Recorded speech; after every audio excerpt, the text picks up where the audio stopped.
After Uri attacks, the most asked question today by all Indians is what to do with Pakistan. So we have prepared a video on how India can retaliate so that we can eradicate the Pakistani problems one and for all. The first thing we need to understand is why Pakistan indulges in proxy war rather than a full-scale conventional war. Proxy war is a type of confrontation between two nations in which neither engages the other in direct combat. This is highly used in Soviet Afghan wars and Vietnam wars. Proxy war has following advantages. First, it is a low cost warfare, so there is no cost of mobilization of army or keeping up with your enemy. On an average, it takes 30 to 35 days to train any terrorist. We have seen that America withdrew from Vietnam due to high public pressure as the soldiers got killed and American public panicked. Same was seen in Afghanistan and Iraq. But in a proxy war, there is no such difficulty. As for example, Ajmal Kasab is an unknown young man from a village of Pakistan. In Pakistan, he had no future. So people of Pakistan do not care if one Ajmal Kasab dies. He is an estranged youth without a future for them. But the same is not true if a man of Pakistani army dies. Then it will be all over the news. Everyone will feel for him, and if many of them dies, there will be immense pressure on the government. Then, in this form of warfare, one side can inflict large damage on the other. As the main targets are civilians who are unarmed, untrained, they are easy targets.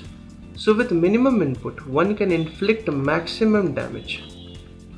Again, in this form of warfare, there is no sovereign involved. So there is no face to blame, no political responsibility at all. You send men unknown and under no flags.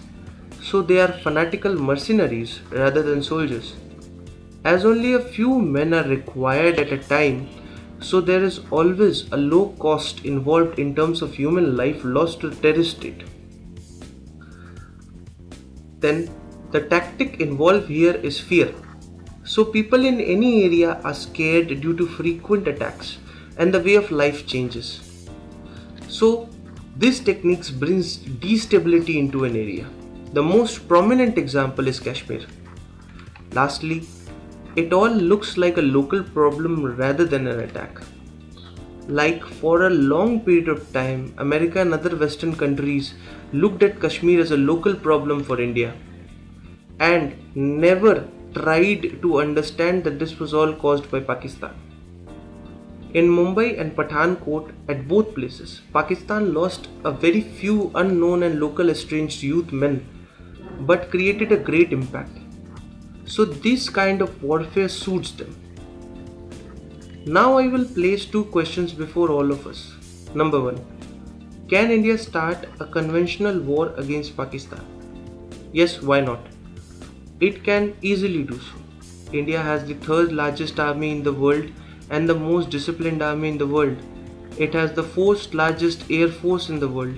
We have the fourth largest armored corps in the world. We have the seventh biggest naval fleet in the world. But my second question is, should India start a full-scale war? The answer must be no. Firstly, that's what Pakistan wants. It has nothing better to do. It is a country formed on hatred for India. It cannot do any good for itself and just wants to indulge in war and frustration. Secondly, Pakistan is a failed terrorist state with a very loose finger on its nuclear arsenal. Pakistan will not think twice before using it. Once it uses it, the state of Pakistan is inevitably perished by Indian response. But this will also impact India dearly. Pakistan is a suicidal state. It was formed on nonsense grounds. They are not even ethnic to that region. They are surrounded and cornered. Pakistan has no mission, no vision or path as a nation. So in human terms, they are insane. So we must be careful as we are with any insane person. Also, if India's problem of Pakistan is solved, it will no longer need the large arms stock it buys from the West. So in our wild dreams, we presume that they will support us in one and for all war against Pakistan. Also, if we went to war, we will lose the great economic push we have now. Now, what India can do in this state? Primarily, India can focus all attentions in Balochistan. It is like a primary response towards Pakistani mischief. By causing chaos in Balochistan, India can cause Pakistan to face a multifaceted war in which a weak economy like Pakistan cannot survive. Also, the issue can be used to bring international community's attention towards Pakistani's atrocity in Balochistan. But the main problem in Baloch conflict has to be handled with caution because the conflict will impact regions of Iran and Afghanistan. So we have to see that the conflict stays out of Iran and Afghanistan.